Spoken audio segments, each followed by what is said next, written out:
ஆண்டவராகிய இயேசுவின் நாமத்தினாலே உங்கள் யாவருக்கும் எங்களுடைய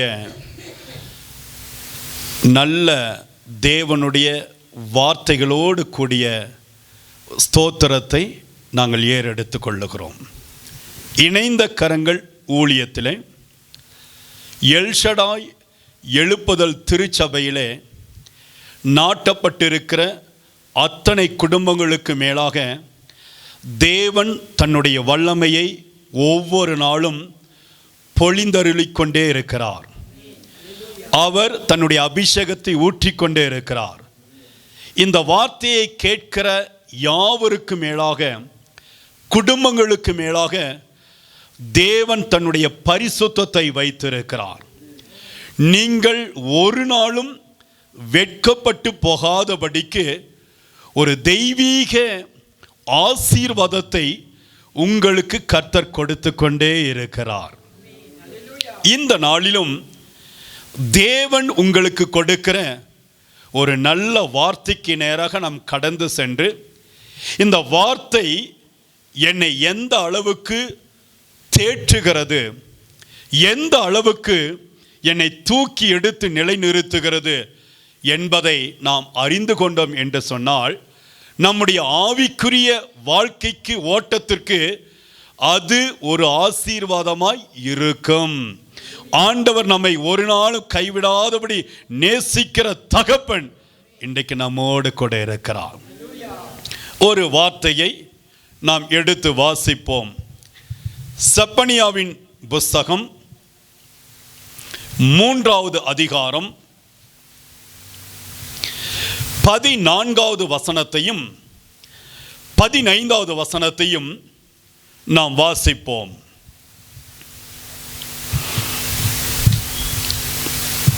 செப்பனியா 3:14-15.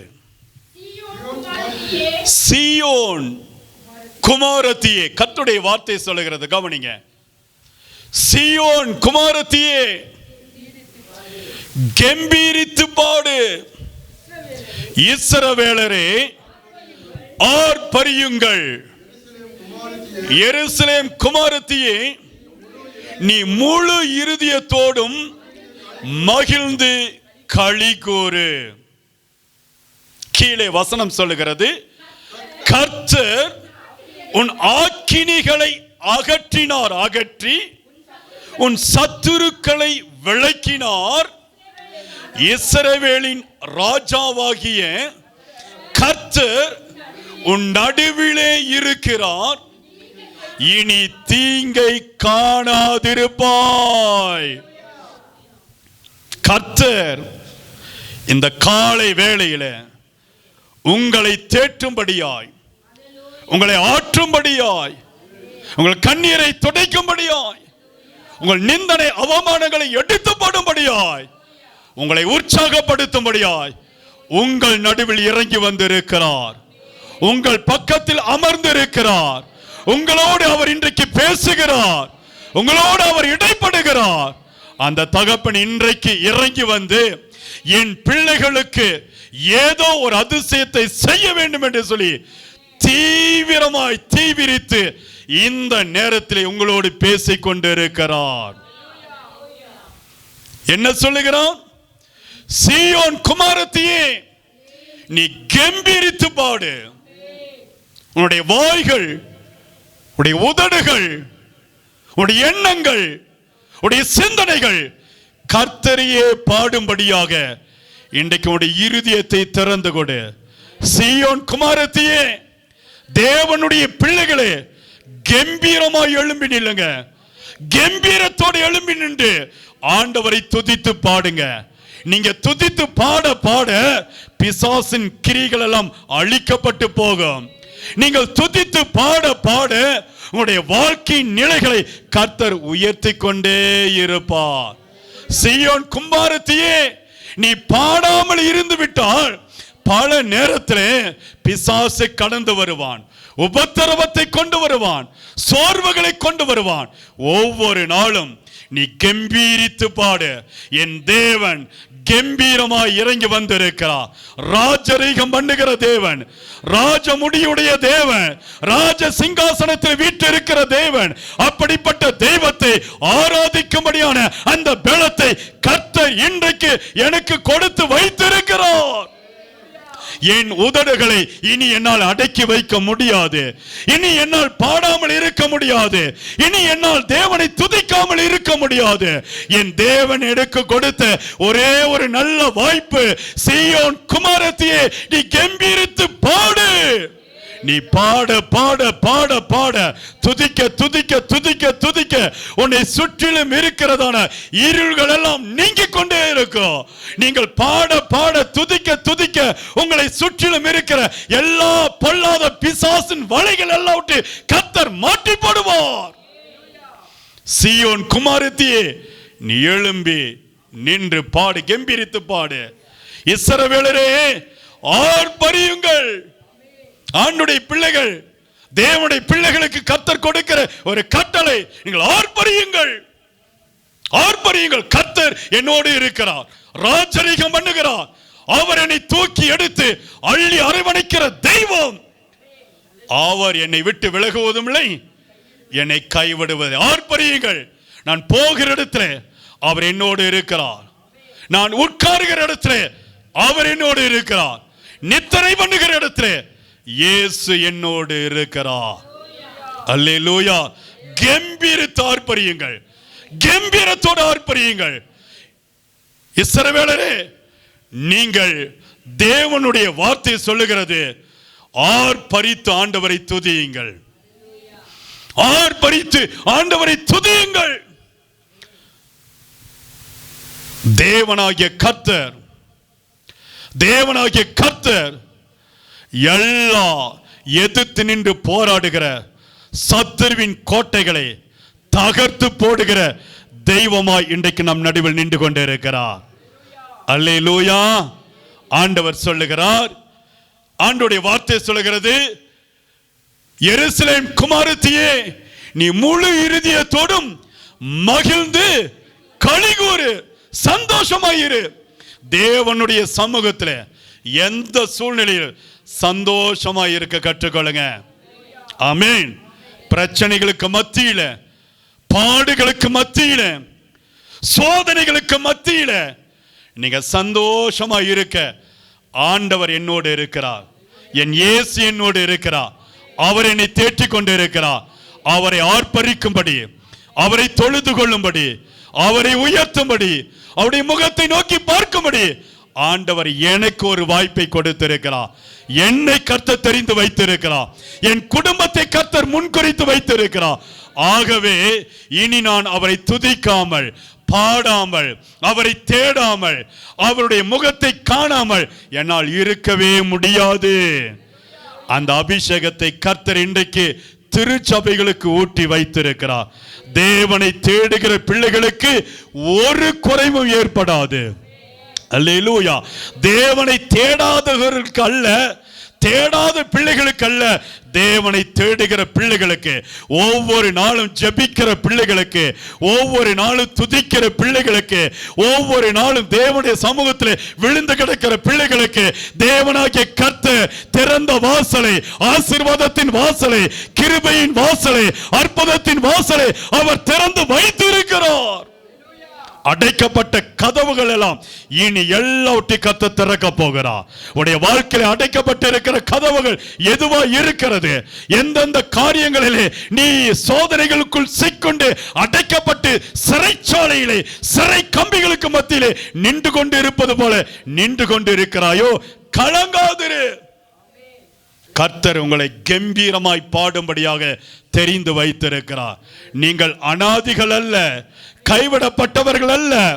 என்னை சுற்றிலும் நிறைய உறவுகள் இருந்தது, இன்றைக்கு ஒருவருமே இல்லையே.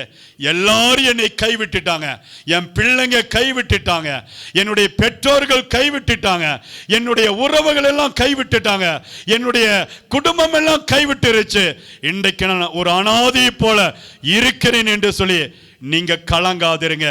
உங்க பக்கத்திலே தேவனாகிய கர்த்தர் இயேசு மகாராஜா இன்றைக்கு அவர் நின்று உங்களை தேற்றிக் கொண்டே இருக்கிறார். அவர் சொல்லுகிறார், கர்த்தர் உன் ஆக்கினிகளை அகற்றி போடுவார். ஆமென் சொல்லுங்க. ஆண்டவருடைய வார்த்தை சொல்லுகிறது, உன்னுடைய ஆக்கினை இன்னதென்று தேவனுக்கு தெரியும். வியாதி என்கிற ஆக்கினை இருக்கிறதல்ல, பலவீனம் என்கிற ஆக்கினை இருக்கிறதல்ல, பற்றாக்குறை, பண கஷ்டம், பல நேரத்தில் எனக்கு எல்லாமே இருக்குது, அன்புக்காக ஏங்குறையா, சமாதானம் இல்லை, என்னை தேற்றுவதற்கு ஒருவரும் இல்லை, அள்ளி அரவணைப்பதற்கு, என்னை நேசிப்பதற்கு, என் கவலைகளை கேட்பதற்கு, என்னுடைய இருதயத்தின் வேதனைகளை பகிர்ந்து கொள்வதற்கு ஒருவரும் இல்லப்பா. ஒருவர் இல்லை. என் வீட்டுக்காரர் இல்லை, என் பிள்ளைங்க இல்லை, என் குடும்பம் இல்லை, என் சொந்த பந்தம் எல்லாம் இல்லை, ஒரு அனாதை போல இருக்கிறேன். கர்த்தர் சொல்லுகிறார், உன் ஆக்கினிகள் எல்லாம் அகற்றப்படும். ஆவியானவரை நோக்கி அல்லேலூயா என்று சொல்லி ஆர்ப்பரிங்க. அல்லேலூயா. கர்த்தர் சொல்லுகிறார், உன் ஆக்கினிகளை அகற்றுகிற கர்த்தர் இன்றைக்கும் உங்கள் நடுவில் நின்று கொண்டு இருக்கிறார். எது ஆக்கினை? எது ஆக்கினை? பிசாசு பல நேரத்தில் போராடி கொண்டு இருக்கிறான், உனக்கு வருகிற நன்மைகளை தடுத்து கொண்டு இருக்கிறான், உங்களுக்கு வருகிற ஆசீர்வாதத்தை அவன் தடுத்து நிறுத்துகிறான். இந்த ஆக்கினிக்குள்ளாக நின்று கொண்டு இருக்கும் பொழுது கர்த்தர் சொல்லுகிறார், சீயோன் குமாரத்தியே, ஆக்கினிகளுக்கு மத்தியிலே இருக்கும் பொழுது அவரை நீ கெம்பீரித்து பாடு. ஆண்டவருடைய வார்த்தை சொல்லுகிறது, ஸ்தோத்திரம், நீங்கள் ஆர்ப்பரியுங்கள், அது உங்களுக்கு நன்மையை கொண்டு வரும். கீழே சொல்லுகிறார், உன் சத்துருக்களை விலக்கினார். ஆமென் சொல்லுங்க. ஆண்டவர் சொல்லுகிறார், உன் சத்துருக்களை கர்த்தர் இன்றைக்கு விலக்கி போட்டு இருக்கிறார். எத்தனை சத்துருக்கள் வந்தாங்க, எத்தனை பாடுகள் வந்தது. சத்துருக்களுக்கு மத்தியிலே தேவனாகிய கர்த்தர் ஒரு பந்தியை ஆயத்தப்படுத்தி வைத்திருக்கிறார். சத்துரு தலை தூக்க முடியாது. எத்தனை பேர் விசுவாசிக்கிறீங்க? உங்க வாழ்க்கையில, உங்க குடும்பத்துல, உங்க பிள்ளைகளுடைய வாழ்க்கையில சத்துரு என்றைக்குமே தலை தூக்க முடியாது. ஆண்டவரை தேடுகிற பிள்ளைகளுடைய வாழ்க்கையில, ஆண்டவரை தேடுகிற பிள்ளைகளுடைய குடும்பங்களில சில நேரத்தில் சத்துரு வருவான், சோதனைகளை கொண்டு வருவான், சோதனைக்காரன் வருவான். அவன் வரும் பொழுது அவன் தலை தூக்க விடாதபடிக்கு தேவனுடைய வல்லமை, தேவனுடைய வார்த்தை, தேவனுடைய அக்கினி உங்களை சூழ்ந்திருக்கும். அல்லேலூயா. கர்த்தர் சொல்லுகிறார் ஒரு வாக்கு தத்தத்தை, இஸ்ரவேலின் ராஜாவாகிய கர்த்தர் உன் நடுவில் இருக்கிறார். ஆமென் சொல்லுங்க. இஸ்ரவேலின் ராஜாவாகிய கர்த்தர் உங்கள் நடுவில் இருக்கிறார். எத்தனை பேர் விசுவாசிக்கிறீங்க? இப்ப நீங்க விசுவாச அறிக்கையிடுங்க. இஸ்ரவேலின் ராஜாவாகிய கர்த்தர் என் குடும்பத்தின் நடுவில் இருக்கிறார். இஸ்ரவேலின் ராஜாவாகிய கர்த்தர் என் வியாதியை மாற்றி இருக்கிறார். இஸ்ரவேலின் ராஜாவாகிய கர்த்தர் என் பண போராட்டத்தை மாற்றி இருக்கிறார். இஸ்ரவேலின் ராஜாவாகிய கர்த்தர் என் பிள்ளைகளுடைய வாழ்க்கையை அவரை கட்டி எழுப்புகிறார். நீங்க கலங்காதிருங்க, நீங்க கலங்காதிருங்க. சீயோன் குமாரத்தியே, நீ கம்பீரித்து பாடு. எருசலேமின் குட்டிகளே, இஸ்ரவேலரே, ஆர்ப்பரியுங்கள். ஆவியானவர் சொல்லுகிறார், இனி நீ தீங்கை காணாதிருப்பாய். எப்பொழுது தெரியுமா? கர்த்தரை தேடும் பொழுது, கர்த்தரை ஆர்ப்பரிக்கும் பொழுது, கர்த்தரை பாடும் பொழுது, கர்த்தரை மகிமைப்படுத்தும் பொழுது, தேவனுக்காய் வைராக்கியமாய் நிற்கும் பொழுது கர்த்தர் சொல்லுகிற ஒரு வார்த்தை, இனி நீங்கள் தீங்கை காணாதிருப்பீர்கள். அல்லேலூயா. எவ்வளவு ஒரு நல்ல வார்த்தையை கர்த்தர் நமக்கு கொடுத்திருக்கிறார். நான் தீங்கை காணாமல் இருக்க வேண்டும் என்று சொன்னால் எந்த விதமான அந்த அனுபவம் இருதயம் எனக்கு வேண்டும் என்று சொன்னால் கர்த்தருடைய வார்த்தை சொல்லிக் கொடுக்கிறது. 1 தீமோத்தேயுவின் புத்தகம் 1வது அதிகாரம் 2வது வசனம் இங்கே அழகாய் ஒரு வார்த்தையை சொல்லுகிறது. 1 தீமோத்தேயு விசுவாசத்தில் உத்தம குமாரனாகிய தீமோத்தேயுவுக்கு ஆண்டவருடைய வார்த்தை சொல்லுகிறது. பவுல் தீமோத்தேயுக்கு எழுதும் பொழுது ஒரு காரியத்தை சொல்லுகிறார். விசுவாசத்தில் உத்தம குமாரனாகிய தீமோத்தேயு. அல்லேலூயா. ஆண்டவருடைய பிள்ளைகளுக்கு கர்த்தர் ஒரு பெயரை வைத்திருக்கிறார். கவனிங்க. ஆண்டவருடைய பிள்ளைகளுக்கு ஆண்டவர் ஒரு பெயரை வைத்திருக்கு. விசுவாசத்திலே தேவனுடைய பிள்ளைகளுடைய வாழ்க்கையிலே கர்த்தர் சொல்லுகிற, சீயோன் குமாரத்தியே நீ கம்பீரித்து பாடு, எருசலேமின் குட்டிகளே நீங்கள் கம்பீரித்து பாடுங்கள், இஸ்ரவேலரே ஆர்ப்பரியுங்கள். கர்த்தர் சொல்றாரு, கர்த்தர் உங்கள் நடுவில் நின்று கொண்டு இருக்கிறார். இனி நீங்கள் தீங்கை காணாதிருப்பீர்கள். ஆண்டவர் சொல்லுகிற இந்த வார்த்தை நம்முடைய வாழ்க்கையிலே நடைபெற வேண்டும். நடைமுறையிலே அதை நமக்கு அபியாசப்படுத்திக் கொள்ள வேண்டும் என்று சொன்னால் கர்த்தர் ஒரு பாடத்தை கற்றுக் கொடுக்கிறார். பவுல் சொல்லுகிறார், விசுவாசத்திலே உத்தம குமாரனாய் இருக்க வேண்டும். ஆமீன் சொல்லுங்க. நம்முடைய விசுவாசத்தை அழிக்கக்கூடிய பிசாசு எங்கும் நிறைந்திருக்கிறான். எல்லா இடத்திலும் மனிதர்களை கொண்டு சில நேரத்தில் அவிசுவாச வார்த்தைகளை சொல்லுவான். சர்ச்சுக்கு போய் ஆண்டவருடைய ஆலயத்திற்கு போய் கர்த்தரை தேடி தேடி என்ன நடந்துச்சு, அவிசுவாசத்தை கொண்டு வந்து பிதைப்பான். அவிசுவாச வார்த்தைகளை மனிதர்கள் மூலமாய் உண்டாக்குவான் பிசாசு. பல நேரத்தில் அவிசுவாசத்தை சூழ்நிலைகள் மூலமாக உண்டாக்குவான். நமக்கு வேலை கிடைக்காமல் இருக்கும், வியாதிகள் மாறாமல் இருக்கும், சில நேரத்தில் நம்முடைய குடும்பத்தில் பிரச்சனை மாறாமலே இருக்கும், பிள்ளைங்க சில நேரத்தில் கீழ்ப்படியாமல் இருப்பாங்க, சூழ்நிலைகள் மாறாமல் இருக்கும். அப்படிப்பட்ட சூழ்நிலைகளுக்கு மத்தியில் இருக்கும் பொழுது, சூழ்நிலைகளை பிசாசு இப்படி திருப்பி வைக்கும் பொழுது ஆண்டவருடைய வார்த்தை சொல்லுகிறது, விசுவாசத்தில் உத்தம குமாரனை போல நீங்களும் நானும் மாற வேண்டும். நல்ல கரங்களை உயர்த்தி ஒரு அலையிலே சொல்லுங்க, அல்லேலூயா. விசுவாசத்தில் உத்தம குமாரனாய் என் விசுவாசத்தை நான் இன்னைக்கு கட்டி எழுப்புகிறேன். சொல்லுங்க, உற்சாகமா சொல்லுங்க, விசுவாசத்தை சொல்லுங்க. ஆண்டவர் என் குடும்பத்தை கட்டி எழுப்பிட்டாரு. ஆண்டவர் என் பிள்ளைகளுக்கு நல்ல எதிர்கால வாழ்க்கையை கொடுத்துட்டாரு. ஆண்டவர் என் பிள்ளைகளை காப்பாற்றிட்டாரு. நான் விரும்புகிற வேலையை கர்த்தர் ஆசீர்வதிச்சு கொடுத்துட்டாரு. எனக்காக கர்த்தர் யுத்தம் பண்ணுகிறாரு. என்னை கர்த்தர் கைவிடவே இல்லை. என்னுடைய வியாதியை கர்த்தர் மாற்றிட்டாரு. என்னுடைய கேன்சர் வியாதி மாறிடுச்சு. விசுவாசத்தால சொல்லுங்க, என்னுடைய கிட்னி வியாதி மாறிடுச்சு. எனக்கு இனி ஆபரேஷன் இல்லை. என் பண தேவைகளை கர்த்தர் சந்திப்பார். வானத்தின் பலகணிகள் ஆண்டவர் இனி எனக்காக திறக்க போகிறார். சொல்லிக்கொண்டே இருங்க, விசுவாசத்தில் அறிக்கையிட்டு கொண்டே இருங்க. விசுவாசத்தில் அறிக்கையிட உத்தம குமாரனாய் மாற மாற உங்களுடைய உள்ளம் புதிதாகும். அல்லேலூயா. ஒரு வார்த்தை நான் உங்களுக்கு காண்பிக்கிறேன் பாருங்க. 1 யோவானின் புத்தகம் 3வது அதிகாரம் 3வது வசனத்தை நான் வாசிக்க கேட்போம். 1 யோவான் 3வது அதிகாரம் 3வது வசனம்.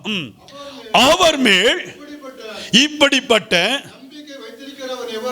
நம்பிக்கை வைத்திருக்கிறவன் எவனும் அவர் சுத்தமுள்ளவராய் இருக்கிறது போல தன்னையும் என்ன செய்கிறான், சுத்திகரித்துக் கொள்ளுகிறான். கர்த்தருடைய வார்த்தை என்ன சொல்லி கொடு, கவனிங்க, லிசன் டு மீ. கர்த்தருடைய வார்த்தை என்ன சொல்கிறது?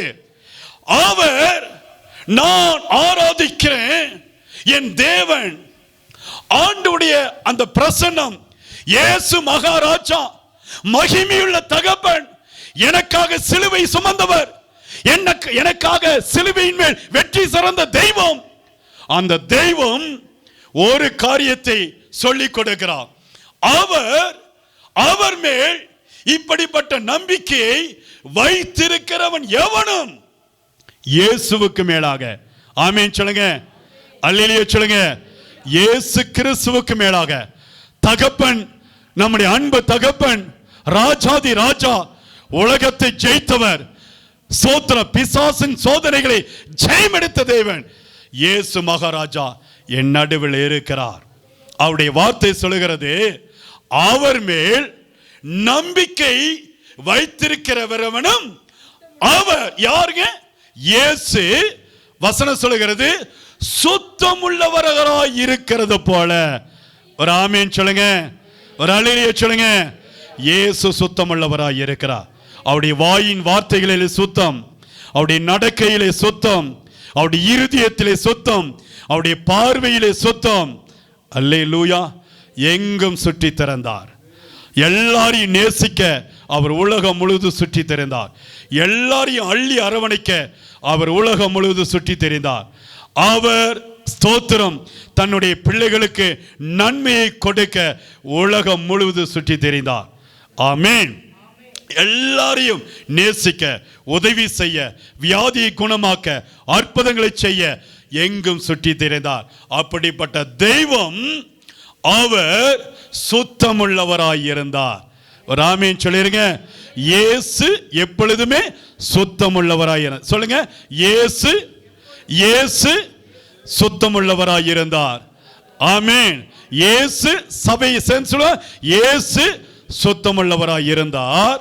ஆண்டவருடைய வசனம் சொல்கிறது, அவரை விசுவாசிக்கிற நாமும் தன்னையும் சுத்திகரித்துக் கொள்ளுகிறான். அல்லேலூயா. விசுவாசம் எங்க பெருக்கெடுத்து ஓடுகிறதோ அங்கதான் தன்னை தானே சுத்திகரித்துக் கொள்ள முடியும். ஆமென் சொல்லுங்க. விசுவாசம் இல்லைன்னு சொன்னா நம்மை சுத்திகரித்துக் கொள்ள முடியாது. ஒருவேளை நம்ம வெளி தோற்றத்திற்கு நல்ல உடை உடுத்தி இருக்கலாம், நல்ல அழகாய் நம்மை சீர்படுத்தி வைத்து இருக்கலாம், அழகானவர்கள் போல காண்பித்துக் கொள்ளலாம். ஆனால் உள்ளத்திற்குள்ளாக பயங்கரமான இருள் இருக்கும் பொழுது நாம் ஆண்டவருக்கு கனி கொடுக்க முடியாது. கர்த்தருடைய வார்த்தை சொல்லுகிறது, அவரை நேசிக்கிற பிள்ளைகள் அவர் எப்படி சுத்தமுள்ளவராய் இருக்கிறாரோ அதே போல சுத்தமுள்ளவர்களாக தன்னையும் மாற்றி வைத்துக் கொள்ள முடியும். அல்லேலூயா. ஒரு அல்லேலூயா சொல்லுங்க. நீங்க ஒரு எக்ஸாம்பிள் பாருங்க. நீங்க போய் ஒரு ஆற்று தண்ணியில நீங்க உங்களுடைய முகத்தை பாருங்க. அந்த ஆற்று தண்ணியில உங்களுடைய முகம் அலையலையா இருக்கும், அலையலையா இருக்கும். அதே நீங்கள் ஒரு சேற்று தண்ணியில, சாக்கடை தண்ணி நிறைந்திருக்கிற இடத்துல நீங்கள் போய் அந்த இடத்தை பார்ப்பீர்கள் என்று சொன்னால் உங்களுடைய முகம் அழுக்கு அடைந்ததா இருக்கும். அல்லேலூயா. சுத்தம் இல்லாததா இருக்கு. அதே நீங்கள் ஒரு கிணற்று தண்ணியில, நல்ல நீரோடையில நீங்க போய் பார்க்கும் பொழுது உங்களுடைய முகம் தெளிந்த நீரோடை போல மிக அழகாக அருமையாய் தெரியும். அல்லேலூயா. விசுவாசத்தின் அளவுகோல் இதுதான். நீங்கள் எந்த இடத்துல நின்று ஆண்டவரை பார்க்கிறீர்களோ அந்த அளவுக்கு கர்த்தர் உங்களுக்கு தென்படுவார். அல்லேலூயா. இப்போ கர்த்தர் சொல்றாரு, நான் உங்கள் நடுவில் இருக்கிறேன், இனி நீங்கள் தீங்கை காண மாட்டீர்கள். ஆமென். யெகோவா ஷாலோம் என்று சொல்லி கர்த்தருடைய வார்த்தை சொல்லுகிறது. இப்போ ஒரு மனிதனை உங்களுக்கு நேராக நான் கொண்டு வந்து காண்பித்து சுருக்கமாக நான் ஜெபித்து முடிக்க போகிறேன். எல்லாருமே ஒரு வேத வார்த்தையை நீங்கள் எடுத்து வைத்துக் கொள்ளுங்கள். நியாயாதிபதிகளின் புஸ்தகம் 6வது அதிகாரம் வாசிப்போம். 1 சில வசனங்களை வாசிப்போம். பின்னும் இஸ்ரவேல் புத்திரர் கர்த்தரின் பார்வைக்கு பொல்லாப்பானதை செய்தார்கள். அப்பொழுது கர்த்தர் அவர்களை 7 வருஷம் மீதியானியரின் கையிலே ஒப்பு கொடுத்தார். ஆண்டவருடைய வசனம் சொல்லுகிறது, கவனியுங்கள். தேவனாகிய கர்த்தர் தன்னுடைய பிள்ளைகளை கம்பீரித்து நிற்க வேண்டும் என்பதுதான் தேவனுடைய திட்டம். எருசலேம் ஆண்டவரை ஆர்ப்பரிக்க வேண்டும் என்பதுதான் தேவனுடைய திட்டம். சீயோன் குமாரத்திகள் கர்த்தரை பாட வேண்டும் என்பதுதான் தேவனுடைய திட்டம். கர்த்தர் உங்கள் நடுவில் இருக்கிறார், இனி நீங்கள் தீங்கை காண மாட்டீர்கள், எதிரியின் சூழ்ச்சிகள் அழிந்துவிடும் என்று கர்த்தர் வாக்குத்தத்தத்தை கொடுக்கிறார். கவனிங்க, அப்படி இருக்கிற இந்த தகப்பன் அதே இஸ்ரவேல் ஜனங்களை பரிசுத்தத்திற்கு அழைத்திருக்கிறார். ஆண்டவருடைய வார்த்தை சொல்கிறது, விசுவாசத்திலே உத்தம குமாரனாய் இரு என்று சொல்லி கர்த்தர் என்னை அழைத்திருக்கிறார். அவர் பரிசுத்தராய் இருக்கிறார், ஆகையால் நீங்களும் பரிசுத்தராய் இருங்கள் என்று சொல்லி ஆண்டவருடைய வார்த்தை எனக்கு சொல்லிக் கொடுக்கிறது. ஆனால் இஸ்ரவேல் ஜனங்களுடைய மீறுதலினால் 7 வருடம் 7 years ஆண்டவருடைய வார்த்தை சொல்கிறது, எதிரியினுடைய கையிலே கர்த்தர் ஒப்பு கொடுத்தார். எதிரியுடைய கையிலே கர்த்தருடைய பிள்ளைகள் ஒப்பு கொடுக்கப்பட்டார்கள். என்ன நடந்தது? வாசிங்க, 3வது வசனத்தை வாசிங்க. விதை விதிக்கிற போதும் மீதியானியரும் அமிலேக்கியரும் கிழக்கத்தி புத்திரரும் அவருக்கு விரோதமாய் எழும்பி வந்து, அப்ப என்ன? தேவன் விட்டு போயிட்டார். கவனிங்க, ஆண்டவர் விட்டு போன உடனே, அவர் பிரிந்து போன உடனே இந்த மனுஷனுக்குள் இருந்த ஆவி, தேவனுடைய பிள்ளைகளுக்குள் இருந்த ஆவி வெறுமையாய் போய்விட்டது. அங்கே தேவன் இல்லை. தேவனுடைய ஆவி இருக்கிற வரையிலும் அவர்கள் எதிராளிகளுக்கு விலக்கி காத்துக் கொள்ளப்பட்டார்கள். அவர்கள் என்றைக்கு மீறுதலின் ஆவி வந்ததோ, எதிராளியினுடைய ஆவி என்றைக்கு, அந்த சத்துருவின் ஆவி என்றைக்கு இஸ்ரவேலுக்குள் வந்ததோ, அப்பொழுது அவர்கள் சிறைபிடிக்கப்பட்டார்கள், எதிராளிகளுடைய கையில கொடுக்கப்பட்டார்கள். ஆமென். ஜப வல்லமை குறையும் பொழுது, விசுவாசம் குறையும் பொழுது, அபிஷேகம் குறையும் பொழுது, நாம் பல நேரத்தில் பிசாசுக்கு இடம் கொடுத்து நம்மை நாமே வழிவி போகும்படியான சூழ்நிலையை பிசாசு ஏற்படுத்துவான். கர்த்தர் சொல்லுகிறார், 7 வருடம் அவர்கள் ஸ்தோத்திரம். அங்கே என்ன நடக்கிறது? மீதியானியருடைய கையில் ஒப்புக் கொடுக்கப்பட்டார்கள். அவர்களுக்கு விரோதமாய் என்ன செஞ்ச, விதைத்தாலும் சரி, அறுவடை நடந்தாலும் சரி, ஆசீர்வாதம் வருவது எல்லாம் தடைப்படுத்தி கொண்டே இருந்தார்கள். அப்பொழுது தேவனாகிய கர்த்தர் பார்க்கிறார். 7 வருடம். அருமையான தேவ பிள்ளைகளே, நீங்களும் கூட பல ஆண்டுகள் போராடிட்டு தானே இருக்கிறீங்க. எப்போ இந்த பிரச்சனை மாறி, எப்பொழுது என்னுடைய குடும்பத்தில் ஒரு சமாதான சந்தோஷம் பிள்ளைகளுடைய வாழ்க்கையில் வரும், என் வாழ்க்கையில் வரும், கவலைப்பட்டுட்டு தான் இருக்கீங்க. கர்த்தர் சொல், 7 வருடம் ஆண்டவர் ஒப்பு கொடுத்தார். ஆனால் ஒரு கட்டத்தில் வரும் பொழுது கர்த்தர் இவர்களுடைய சிறையிருப்பை திருப்பும்படி ஒரு மனிதனை எழுப்புகிறார்.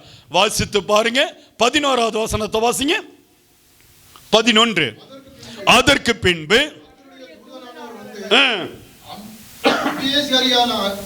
யோவாசின் ஊராகிய ஓப்ராவில் இருக்கும் ஒரு கர்வாலி மரத்தின் கீழ் உட்கார்ந்தார். அப்பொழுது அவருடைய குமாரன் கிதியோன் கோதுமையை மீதியானியரின் கைக்கு தப்புவிப்பதற்காக ஆலைக்கு சமீபமாய் அதை போரடித்தான். கர்த்தருடைய தூதனானவர் அவனுக்கு தரிசனமாகி, பராக்கிரமசாலியே, கர்த்தர் உன்னோடு இருக்கிறார் என்றார். அல்லேலூயா. அருமையான தேவ பிள்ளைகளே, நம்முடைய விசுவாசம் குறைவுபட்டு இருக்கும் பொழுது, நம்முடைய நம்பிக்கை குறைவுபட்டு இருக்கும் பொழுது, கவனிங்க, யாரும் இல்லைன்னு சொல்லி நீங்க கவலைப்படாதீங்க. உடனே கர்த்தர் இறங்கி வருவார். உடனே கர்த்தர் இறங்கி வருவார். கிதியோனை கர்த்தர் எழுப்புகிறார். அவன் அந்த இடத்துல போரடிக்கிறதுக்கு, அந்த இடத்துல கோதுமை போரடிக்கிறதுக்கு அந்த இடத்துல இருக்கும் பொழுது கர்த்தர் கடந்து வந்து சொல்லுகிறார், பராக்கிரமசாலியே, கர்த்தர் உன்னோடு இருக்கிறார். ஆமென். அல்லேலூயா சொல்லுங்க. கர்த்தருடைய வார்த்தை, பராக்கிரமசாலியே, கர்த்தர் உன்னோடு இருக்கிறார். கரங்களை உயர்த்தி சொல்லுங்க அல்லேலூயா. நீங்க சொல்லுங்க, பராக்கிரமசாலியே கர்த்தர் என்னோடு இருக்கிறார். அறிக்கையிடுங்க, அறிக்கையிடுங்க அல்லேலூயா. கர்த்தர் என்னோடு இருக்கிறார், கர்த்தர் என்னோடு இருக்கிறார். ஆண்டவர் அதனாலதான் அங்கே சொல்லுகிறார், இனி நீங்கள் தீங்கை காணாதிருப்பீர்கள். இங்கே கர்த்தர் சொல்ல, கர்த்தர் உன்னோடு இருக்கிறார். ஆண்டவர் சொல்றாருங்க, கர்த்தருடைய வசனம் 14வது வசனத்தை வாசிங்க. அப்பொழுது கர்த்தர் அவனை நோக்கி, உனக்கு இருக்கிற இந்த பலத்தோடு போ, நீ இஸ்ரவேலை மீதியானியரின் கைக்கு நீங்களாக்கி ரட்சிப்பாய், உன்னை அனுப்புகிறவர் நான் அல்லவா. ஒரு பெரும் கூட்டம் நிக்குதுங்க எதிர்த்தாப்புல. மீதியானியர் நிக்கிறாங்க, இஸ்ரவேலரை துன்பப்படுத்துறாங்க. இஸ்ரவேலருடைய மீறுதலினால் அவர்கள் அகப்பட்டுக் கொள்ளுகிறார்கள். ஆனாலும் தேவனுடைய மனது இஸ்ரவேலரை அந்த அனுபவத்தில் கொண்டு வந்து மறுபடியும் மீட்டெடுக்க நினைக்கிறார். நினைக்கும் பொழுது தேவனாகிய கர்த்தர் கிதியோனை எழுப்புகிறார். கிதியோன் சூழ்நிலைகளை பார்க்கும் பொழுது அவனுக்கு பயம். மீதியானியர் பெருகி இருக்கிறார்களே, ஆண்டவரே நான் சிறுத்திருக்கிறேன், சிறுமையும் எளிமையுமானவன், எப்படி இந்த பிரச்சனையை மேற்கொள்ள முடியும்? உங்களுக்கு இருக்கிற ஆபத்து, உங்களுக்கு இருக்கிற போராட்டம், பிரச்சனை, எப்படி இதிலிருந்து நான் மீண்டு வர முடியும் என்று சொல்லி நினைக்கும் பொழுது கர்த்தர் ஒரு வார்த்தையின் மூலமாக உங்களை தேற்றுகிறார். பராக்கிரமசாலியே, அல்லேலூயா சொல்லுங்க. கர்த்தர் நம்மை பார்த்து இன்றைக்கு, பராக்கிரமசாலியே கர்த்தர் உன்னோடு இருக்கிறார். எத்தனை பேர் விசுவாசிக்கிறீங்க? எத்தனை பேர் விசுவாசிக்கிறீங்க? பராக்கிரமசாலியே கர்த்தர் உன்னோடு இருக்கிறார். நீ எதற்காய் பயப்பட்டு கொண்டு இருக்கிறாய்? எதற்காய் அழுது கொண்டு இருக்கிறாய்? ஆண்டவர் எடுத்த அடியிலேயே அந்த வார்த்தை ஆரம்பிக்கும் பொழுது, அந்த வசனம் ஆரம்பிக்கும் பொழுது, பராக்கிரமசாலியே உன்னை பார்த்து கர்த்தர் சொல்லல, நீ பயந்தாங்கோலி என்று சொல்லல, பயந்து கிடக்கிறவன் என்று சொல்லல, நீ அழுது கொண்டு இருக்கிறவன் சொல்லல. கர்த்தர் சொல்லுகிறார் பராக்கிரமசாலியே. அப்ப பராக்கிரமசாலி என்று சொன்னா சூழ்நிலைகளுக்கு எதிர்த்து நின்று பராக்கிரம் பண்ணுகிறவன். ஆமென். பிரச்சனைகளுக்கு எதிர்த்து நின்று பராக்கிரம் செய்கிற ஒரு வல்லமையுள்ள அதிகாரத்தை கர்த்தர் கொடுக்கிறார். ஆகவேதான் உங்களால் முடியாது, உங்களுக்குள் இருக்கிற தெய்வத்தால் இந்த காரியத்தை செய்ய முடியும். எத்தனை பேர் விசுவாசிக்கிறீங்க? ஆண்டவர் பராக்கிரமசாலியே நீ ஏன் பயந்து கொண்டு இருக்கிறாய்? உனக்கு இருக்கிற இந்த பலத்தோடு போ. ஆமென் சொல்லுங்க, ஒரு அல்லேலூயா சொல்லுங்க. கர்த்தர் சொல்லிக்க, உனக்கு இருக்கிற அந்த ஜெப பலத்தோட போ, உனக்கு இருக்கிற இந்த துதியின் பலத்தோட போ, உனக்கு இருக்கிற இந்த பரிசுத்த பலத்தோட நீ போ, உனக்கு இருக்கிற இந்த அபிஷேக பலத்தோட நீ போ. அல்லேலூயா, அல்லேலூயா. உனக்கு இருக்கிற இந்த கொஞ்சம் விசுவாச பலத்தோடு நீ கடந்து செல். ஆவியானவர் சொல்லுகிறார், நீ கடந்து போ. ஆண்டவர் சொல்லுகிறார், இஸ்ரவேலரை மீதியானியரின் கைக்கு, அந்த பொல்லாத பிசாசினுடைய மனிதர்களுடைய கைக்கு விலக்கி உன்னை நான் என்ன செய்வேன்? ரட்சிப்பேன். உன்னை அனுப்புகிறது நான் அல்லவோ. ஆமென், அல்லேலூயா. அதற்கு அவன், என் ஆண்டவரே, நான் இஸ்ரவேலரை எதினால் ரட்சிப்பேன்? நான் மனசையில் என் குடும்பம் மிகவும் எளியது, என் தகப்பன் வீட்டில் நான் எல்லாரிலும் சிறியவன் என்றார். அவனை தன்னைத்தானே தாழ்த்திக் கொள்ள, ஆண்டவரே நான் எளிமையுமானவன், சிறுமியுமானவன், நான் ஜெபச்சா என்ன அற்புதம் நடக்க போகிறது? நான் அவ்வளவு பரிசுத்தம் இல்லை, நான் அவ்வளவு பெரிய ஆள் இல்லை. அவன் தன்னைத்தானே தாழ்த்துகிறான். அப்பொழுது தேவனாகிய கர்த்தர் சொல்லுகிறார், அதற்கு கர்த்தர், எல்லாரும் சேர்ந்து வாசிங்க. அதற்கு கர்த்தர், நான் உன்னோடு கூட இருப்பேன், ஒரே மனுஷனை முறியடிப்பது போல நீ மீதியானியரை முறியடிப்பாய். அல்லேலூயா. கர்த்தர் கூட இருந்தார்னா எதையும் சாதிக்க முடியும். கர்த்தருடைய பிள்ளைகளுக்கு எத்தனை பேர் விசுவாசிக்கிறீங்க? கர்த்தர் கூட இருந்தார்னா இடிந்து போன உன் குடும்பத்தை கட்டி எழுப்ப முடியும். கர்த்தர் உன் கூட இருந்தார்னா பிரிந்து போன உன் குடும்பத்தை கர்த்தர் ஒன்று சேர்த்த முடியும். கர்த்தர் உன் கூட இருந்தார்னா நஷ்டப்பட்டு நிற்கிறவனுடைய தொழிலை கர்த்தர் எழுப்பி நிறுத்த முடியும். கர்த்தர் உன் கூட இருந்தார்னா நீங்க செய்கிற வேலை ஸ்தலத்தில் நீங்க செய்கிற வேலையோடு கூட கர்த்தர் கூட இருப்பார். எத்தனை எதிரிகள் எத்தனை வஞ்சனைகள் சூழ்ந்திருந்தாலும் அதற்கு மத்தியிலே கர்த்தர் உங்களை தலை நிமிர்ந்து இருக்க அவர் உதவி செய்கிறவராய் இருப்பார். ஆண்டவர் கைவிடவே மாட்டார். ஆண்டவர் அற்புதத்தை செய்தார். கர்த்தர் சொல்லுகிறார் பாருங்க 23வது வசனத்துல, அதற்கு கர்த்தர் உனக்கு சமாதானம், பயப்படாதே, நீ சாவதில்லை. இந்த சூழ்நிலைகளை பார்த்து நீ பயப்படாத. எல்லாரும் என்னை பாருங்க. இந்த சூழ்நிலைகளை பார்த்து நீங்க பயப்படாதீங்க. சூழ்நிலை சில சமயத்துல நம்மை திக்குமுக்காட வைக்க, சூழ்நிலை சில சமயத்துல நம்மை அதிர்ச்சிக்குள்ளாக மாற்றும். சூழ்நிலைகள் நம்மை சலசலப்பாக மாற்றும். சில நேரத்தில் சூழ்நிலைகளை பார்த்துன்னு சொன்னா நமக்கு பயம் ஏற்படும். கர்த்தர் சொல்லுகிறார், சூழ்நிலைகளை பார்க்காதே, உனக்கு சமாதானம், பயப்படாதே, நீ சாவதில்லை. சாவதில்லைன்னு என்ன சொன்ன? உனக்கு தோல்வி இல்லை, உனக்கு வெற்றி உண்டு. நீ போகிற இடமெல்லாம் நான் கூட இருப்பேன், உன்னை பலப்படுத்திக் கொண்டே இருப்பேன். சீயோன் குமாரத்தியே, நீ எழுந்து கெம்பீரித்து பாடு. அல்லேலூயா. கிதியோன் பார்க்கிறார், ஆண்டவரே, நான் என் தகப்பன் வீட்டில் சாதாரணமானவன், எளிமையுமானவன், என்னை தேடி வந்தீங்க, எனக்கு இந்த பொறுப்பை கொடுத்தீங்க, என்னை ஆசீர்வதிச்சிருக்கிறீங்க, உனக்கு இருக்கிற இந்த பலத்தோட போன்னு சொல்றீங்க. எனக்கு இருக்கிற கொஞ்சம் சின்ன ஜபாவி தான், இந்த சின்ன ஜபம் தான். சில நேரத்தில் ஜெபிக்க கூட முடியறதில்ல. ஆனால் ஏதோ நான் ஜெபிக்கிறதுக்கே ஆண்டவர் இறங்கி வந்து என்னை காப்பாற்றுகிறீங்க. ஆண்டவரே, அல்லேலூயா. எனக்கு இருக்கிற சின்ன விசுவாசத்தை நீங்கள் எனக்கு அங்கீகரிக்கிறீங்கப்பா. எனக்கு இருக்கிற இந்த சின்ன பரிசுத்தத்தை நீங்கள் அங்கீகரிக்கிறீங்க. அதனால தான் இன்றைக்கு நான் என்னால் நிற்க முடிகிறது. அதனால தான் நீங்கள் என் கூடவே இருந்து பயப்படாத, நான் உன் கூட இருக்கிறேன், நீ பயப்படாம போ என்று சொல்றீங்க ஆண்டவரே என்று சொல்லி கர்த்தருடைய சமூகத்தில் நன்றி செலுத்துகிறார். நன்றி செலுத்தி அங்கே என்ன செய்கிறார் பாருங்க.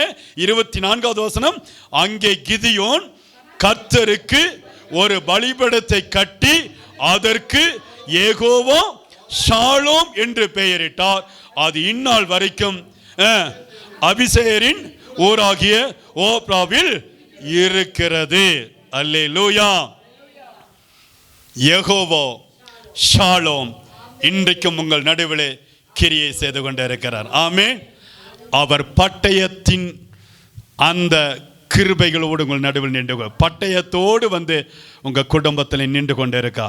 உங்கள் வீட்டை சுற்றிலும் பாருங்க, உங்கள் வீட்டுடைய 4 மூலைகளிலும் தேவனாகிய கர்த்தர் உருவின பட்டயத்தோடு நிற்கிற தேவ தூதர்களை கர்த்தர் நிறுத்தி வைத்திருக்கிறார். நீங்கள் இனி வெட்கப்பட்டு போவதில்லை. சீயோன் குமாரத்தியே, நீ எழுந்தி கம்பீரமாய் பாடு, அவருடைய மகிமை உன்னை சூழ்ந்திருக்க போகிறது. நாம் எல்லாரும் எழுந்து நின்று இன்றைக்கு அவர் கொடுத்திருக்கிற இந்த அபிஷேகத்திற்காக, வல்லமைக்காக, அக்கினிக்காக, கிருபைகளுக்காக நன்றி செலுத்துகிறோம். அப்பா, நன்றி செலுத்துகிறோம். இன்றைக்கும் ஜெபிக்கிற பிள்ளைகளுக்கு மேலாக தன்னுடைய வல்லமையை கர்த்தர் அனுப்பி கொண்டே இருக்கிறார், அக்கினியை ஊற்றி கொண்டே இருக்கிறார். எல்லாரும் எழும்பி நின்று தேவனுடைய பிள்ளைகள், இந்த வார்த்தைகளை கேட்டுக்கொண்டு இருக்கிற நீங்க எந்த இடத்துல இருந்தாலும் சரி, எந்த பட்டணத்துல, எந்த தேசத்துல, எந்த ஊரில் இருந்தாலும் சரி, நீங்க எந்த இடத்துல இந்த வார்த்தையை கேட்டுக்கொண்டிருந்தாலும் சரி, தேவனாகிய கர்த்தர் ஒரு மகிமையை அனுப்பி கொண்டே இருக்கிறார், ஒரு வல்லமையை ஊற்றிக் கொண்டே இருக்கிறார். இனி நீங்கள் தோற்று போவதில்லை. சீயோன் குமாரத்தியே, நீ எழும்பி கர்த்தருடைய நாமத்தை ஆர்ப்பரித்து பாடு. ஆண்டுடைய வல்லமை இறங்கி கொண்டே இருக்கிறது. கர்த்தரை தேடுகிற பிள்ளைகளுக்கு மேலாக அக்கினியை கர்த்தர் ஊற்றிக் கொண்டே இருக்கிறார். உங்களை பார்த்து கர்த்தர் சொல்லுகிறார், பராக்கிரமசாலியே, பராக்கிரமசாலியே, உத்தம விசுவாசத்தில் உத்தம குமாரனே.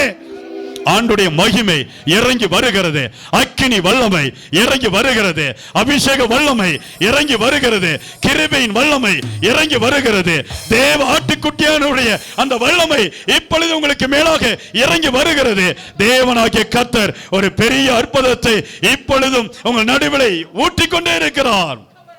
வல்லமை ஊற்றும் அப்பா, வல்லமை ஊற்றும், அக்கினி ஊற்றும், கிருபை ஊற்றும், பலப்படுத்துகிற தெய்வம், அபிஷேகத்தின் தெய்வம் எங்கள் நடுவில் இறங்கி வருவீராக, எங்கள் நடுவில் இறங்கி வருவீராக. ஆமென். ஹல்லேலூயா, ஹல்லேலூயா. என் வாழ்விலே நீர் பாராட்டின தயவுக்கெல்லாம் நான் பாத்திரனல்ல. எத்தனை பேர் சொல்ல முடியும்? ஆண்டவரே, என் வாழ்க்கையில் நீங்க பாராட்டின இந்த தயவுக்கெல்லாம் நான் பாத்திரனே அல்ல ஆண்டவரே, நான் பாத்திரனே அல்ல ஆண்டவரே.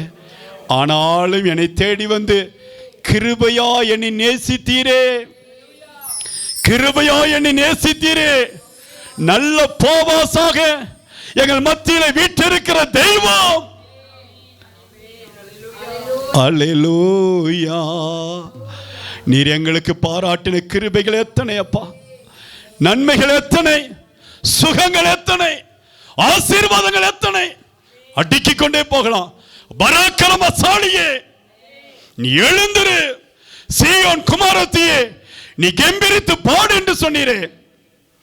உத்தம விசுவாசத்திலே உத்தம குமாரன் என்று சொல்லி எங்களை நேசித்து அழைத்திருக்கிறீர், உமக்கு ஸ்தோத்திரம். ஹல்லேலூயா. என் வாழ்விலே நீர் பாராட்டின தயவுக்கெல்லாம் நான் பாத்திரனல்ல. இதுவரையில் நீ தாங்கினதற்கு எவ்வளவும் நான் தகுதியும் இல்லை. என் வாழ்விலே நீ பாராட்டின தயவுக்கெல்லாம் நான் பாத்திரனல்ல. இதுவரையில் நீ தாங்கினதற்கு எவ்வளவும் நான் தகுதியும் இல்லை.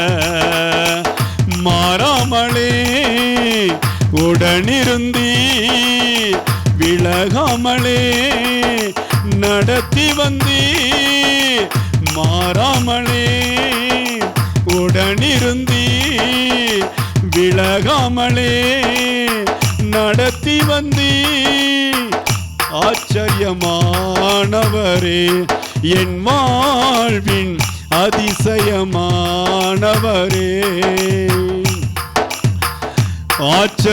ஆச்சரியமானவரே, என் வாழ்வின் அதிசயமானவரே. என் வாழ்விலே நீ பாராட்டின தயவுக்கெல்லாம் நான் பாத்திரனல்ல. இதுவரையில் நீ தாங்கினதற்கு எவ்வளவும் நான் தகுதியும் இல்லை. தேவனாகிய கர்த்தருடைய வல்லமை இப்பொழுதும் சபையிலே அசைவாடி கொண்டிருக்கிறது. தேவனுடைய வல்லமையை, அவருடைய அசைவாடுதலை ஆவிக்குரிய பிள்ளைகளை உணர்ந்து கொள்ளுவார்கள். கண்களை மூடி செபியுங்கள், கண்களை மூடி ஆண்டவரை நோக்கி கூப்பிடுங்க. இப்பொழுதும் அவருடைய மகிமை இங்க இருக்கிற அத்தனை பிள்ளைகளுக்கு மேலாக அளவில்லாமல் இறங்கி வருகிறது. அபிஷேகத்தை பெற்றுக்கொள்ளும்படியாய் தேவன் மறுபடியும் ஒரு வாய்ப்பை கொடுக்கிறார். அக்கினியை ஊற்றும்படியாய் தேவனுடைய வல்லமை இறங்கி வருகிறது. அக்கினியை ஊற்றும்படியாய் தேவ ஆவியானவர் வானத்தை திறந்து இடம் கொள்ளாமல் போக மாட்ட அவருடைய அபிஷேகத்தினால் உங்களை நிரப்பிக் கொண்டே இருக்கிறார். ஆண்டவருடைய மகிமை பெற்றுக்கொள்ளுங்க, ஆண்டவருடைய மகிமை பெற்றுக்கொள்ளுங்க. நீங்க ஜெபிக்க ஜெபிக்க உங்க வீடு முழுவதும் அபிஷேகத்தால் நிரம்புகிறது. நீங்க ஜெபிக்க ஜெபிக்க உங்களுடைய சரீரம் முழுவதும் வல்லமையினால் நிரம்புகிறது. நீங்க ஜெபிக்க ஜெபிக்க ஒரு அக்கினி உங்கள் குடும்பத்திற்கு மேலாக இறங்கி கொண்டே இருக்கிறது. நீங்க ஜெபிக்க ஜெபிக்க துதிக்க துதிக்க ஒரு தெய்வீக ஆளுகை உங்களுக்குள்ள இறங்கி வருகிறது. வானம் திறக்கப்படுகிறது. இதோ தேவனுடைய ஆளுகை, இதோ தேவனுடைய பிள்ளைகளுக்கு மேலாக இறங்கி வருகிறது. நான் ஆவியிலே உணர்கிறேன், அக்கினியிலே ஆவியிலே உணர்கிறேன். ரீபாலா சந்துனி யம்துரபா, எல்லா தடைகளும் மாறுவதாக, எல்லா கட்டுகளும் மாறுவதாக. ரிதுனி யம்துரபா ரௌகரதுனி யம்துரபா, எல்லா அந்தகார வல்லமைகள் இப்பொழுது மாறுவதாக. தேவனாகிய கர்த்தர் தன்னுடைய பிள்ளைகளை இப்பொழுது விடுவிக்கிற தேவன் இப்பொழுது குடும்பத்தில் இறங்கி இருக்கிறார். பெற்றுக்கொள்ளுங்க, பெற்றுக்கொள்ளுங்க, பெற்றுக்கொள்ளுங்க, பெற்றுக்கொள்ளுங்க, பெற்றுக்கொள்ளுங்க. நீங்க ஜெபிக்க ஜெபிக்க வியாதிகளை கர்த்தர் இப்பொழுது மாற்றுகிறார். நீங்க ஜெபிக்க ஜெபிக்க உங்க குடும்பத்திற்கு போராட்டத்திற்கு கர்த்தர் ஒரு முடிவை வைத்திருக்கிறார். வல்லமை, அக்கினி வல்லமை, அபிஷேக வல்லமை தேவனுடைய பிள்ளைகளுக்கு மேல இறங்கி கொண்டே இருக்கிறது. கரங்களை தட்டி ஆண்டவருடைய மகிமையை பெற்றுக்கொள்ளுங்க.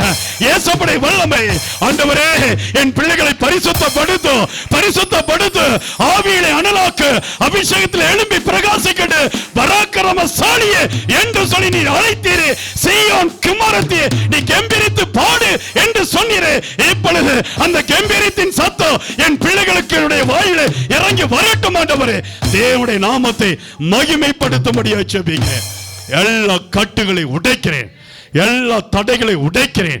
அந்தகாரத்தின் வல்லமைகள் எல்லாம் மாறட்டும். பிள்ளைகளுடைய குடும்பத்தில் இருக்கிற போராட்டங்கள் மாறட்டும், பிரச்சனைகள் மாறட்டும், உபத்திரவங்களை மாற்றுங்க. அற்புதத்தை செய்து விட்டதற்காய் நன்றி. கிதியோனோடு இருந்த தேவன் இவர்களோடு கூட இருக்கும்படியா ஜெபிக்கிறேன். இனி பிள்ளைகளுக்கு சோதனை இல்லை, பாடுகள் இல்லை, வேதனைகள் இல்லை. இனி உயர்வுக்கு நேராக நான் உன்னை அழைத்து செல்வேன் என்று தேவ ஆட்டுக்குட்டியானவர் ஒரு வாக்கு தத்தத்தை கொடுக்கிறார். அதற்காக நன்றி. ஆசீர்வதியும் பலப்படுத்தும் இயேசுவின் நாமத்தில் ஜெபிக்கிறேன் ஜீவனுள்ள நல்ல பிதாவே, ஆமென், ஆமென். யாரையெல்லாம் கர்த்தர் தொட்டு இருக்கிறார்? ஆண்டவர் தொட்டு இருக்கிற பிள்ளைகள் கரங்களை உயர்த்தி அல்லேலூயா என்று சொல்லி ஆர்ப்பரிப்போம். அல்லேலூயா. கர்த்தர் உங்களை ஆசீர்வதிப்பார். இந்த வார்த்தையின்படி உங்கள் குடும்பம் முழுவதையும் இந்த வாரம், இந்த மாதம், இந்த ஆண்டினுடைய ஒவ்வொரு நாளிலும் தேவ ஆவியானவர் கூட இருந்து ஆசீர்வதித்து உயர்த்துவார். தேவனுடைய கரம் உங்களை விட்டு பிரியாதிருப்பதாக. ஆமென். அல்லேலூயா, அல்லேலூயா, அல்லேலூயா. ஆமென்.